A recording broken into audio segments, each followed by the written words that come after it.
True threat in defense of Briana Boston. Florida woman's felony charges are based on assumptions, logical leaps, and tone-deaf judicial overreach. I'm Liam Sturgess. Welcome to today's microjourney. As societal tensions run high in the wake of the assassination of United Healthcare CEO Brian Thompson, a Florida mother of three found herself behind bars last week for remarks made during a heated phone call with her health insurance agent. According to a report from ABC News, 42-year-old Briana Boston was told by a Blue Cross Blue Shield agent that her insurance claim was being denied. In response, Boston said, "Delay, deny, depose. You people are next." Based on this perceived threat, police paid Boston a visit, during which she, quote, apologized and said that she used those words because it's what's in the news right now, end quote. In other words, it sounds like Boston was cooperative with police. From what we know, she didn't give any indication that she intended to actually do any harm to the insurance agent, or anyone else for that matter, and that she didn't own any guns anyway. She doesn't appear to have a criminal history or any history of violence. Still, Boston told police that, quote, the healthcare companies played games and deserved karma from the world because they are evil. On these grounds, Boston was slapped with handcuffs and charged with threats to conduct a mass shooting or act of terrorism. Her bail was set at a whopping $100,000. She was granted a pretrial release and is reported to be under house arrest with GPS monitoring as of December 16th. A GoFundMe fundraiser in support of Boston's legal defense has currently raised over $66,000.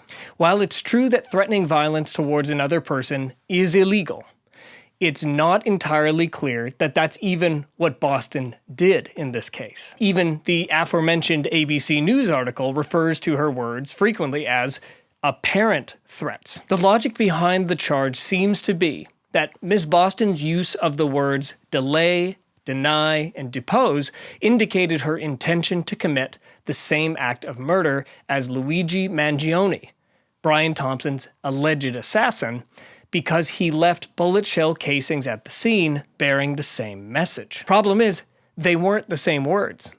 The writing on the casings read, deny, defend, and depose. Clearly intended, of course, to communicate a message of some sort to somebody. Though not to Mr. Thompson, of course. In turn, these words were close to, but not the same, as the title of a 2010 book, Delay, Deny, Defend: Why Insurance Companies Don't Pay Claims and What You Can Do About It. Despite not having read the book myself, I find it hard to believe that author Jay Feynman included extrajudicial execution as one of the items on the What You Can Do About It list. Per the Associated Press, the phrase delay, deny, defend refers to insurers delaying payment on claims, denying claims, and defending their actions. The AP further points out that the phrase has been around for a while and is a common phrase among insurance industry critics, the overwhelming majority of whom do not express their criticism through violence or murder. In other words, the idea that Ms. Boston's apparent invocation of a common phrase, used in the context of criticizing systemic issues in the insurance industry, constitutes evidence of intention to hurt or kill, is ludicrous at best and baseless at worst. The second half of her apparent threat, "You people are next," doesn't move the needle either. And this is even more true given the context of the media environment around Brian Thompson's assassination. Yes, it's possible that Boston meant "you people are next to be murdered."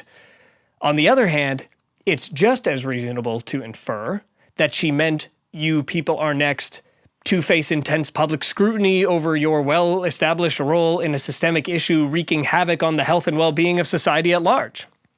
Or, "you people are next to lose me as a customer because you freaking suck." This isn't a matter of nitpicking, and it is a big deal. There are so many leaps here that, if applied mutatis mutandis to any given hot take on the internet, could provide justification to lock anybody up with absolutely no actual evidence of a crime committed. Take, for instance, Canada's Freedom Convoy, which traveled to Ottawa in early 2022 to loudly protest the government's increasingly restrictive pandemic response measures. Led primarily by the nation's truckers, the protest was initially a cacophony of honking horns until a court injunction forced them to quiet down. Honk honk, nonetheless, became an unofficial slogan, uttered by spoken and written word rather than by truck horn. Shortly after the protest was violently evicted by federal police, a Liberal member of Canadian Parliament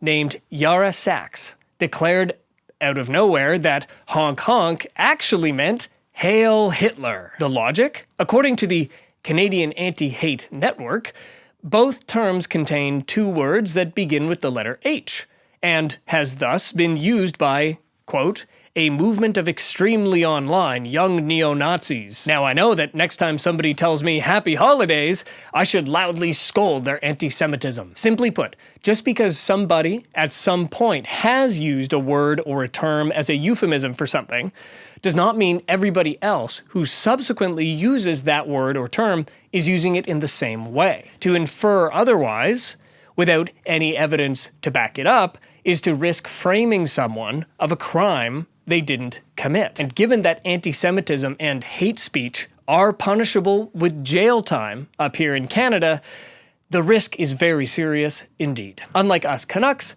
Americans' right to freedom of expression is protected by the First Amendment to the United States Constitution, intended to prevent the government from limiting your ability to speak. Not all speech is protected by the First Amendment. As previously mentioned, it is illegal to threaten physical harm to a person. But there are important criteria for establishing what qualifies as a true threat versus, for example, political hyperbole. As helpfully summarized by the University of Wisconsin-Milwaukee, the U.S. Supreme Court defined true threats in Virginia v. Black, 2003, as, quote, statements where the speaker means to communicate a serious expression of an intent to commit an act of unlawful violence to a particular individual or group of individuals. End quote. According to the Supreme Court, true threats include when a speaker directs a threat to a person or group of persons with the intent of placing the victim in fear of bodily harm or death. So, the question is, did Briana Boston utter a true threat? Turns out I'm not the only one with a case of skepticism. Christopher Day, a self-published author and activist, explored this very dilemma on his blog, Stenonymous. Quote, does a reasonable person believe "you are next" from a mom that's angry about her claim being denied really mean she's going to commit unlawful violence against them?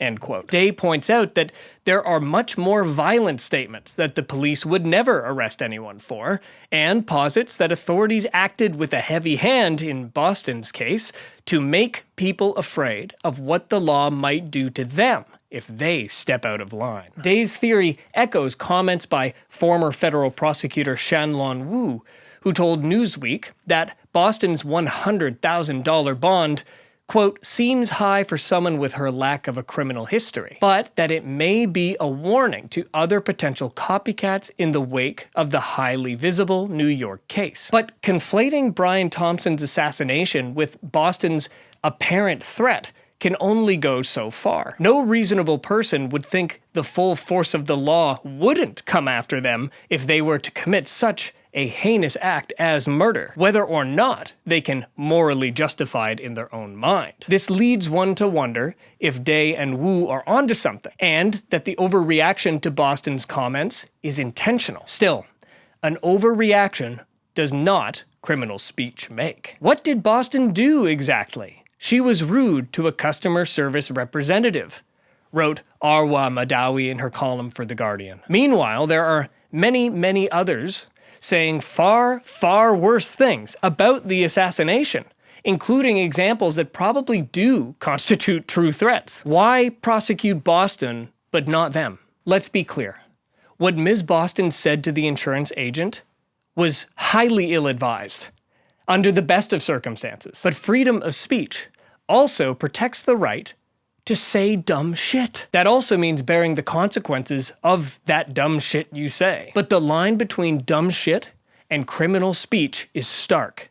And it's vital for people to know and understand that line and where it lies. It's more of a crime of stupidity than any actual terrorism, Day concludes. Then again, we live in a country where people who post legal annotations online have been called terrorist.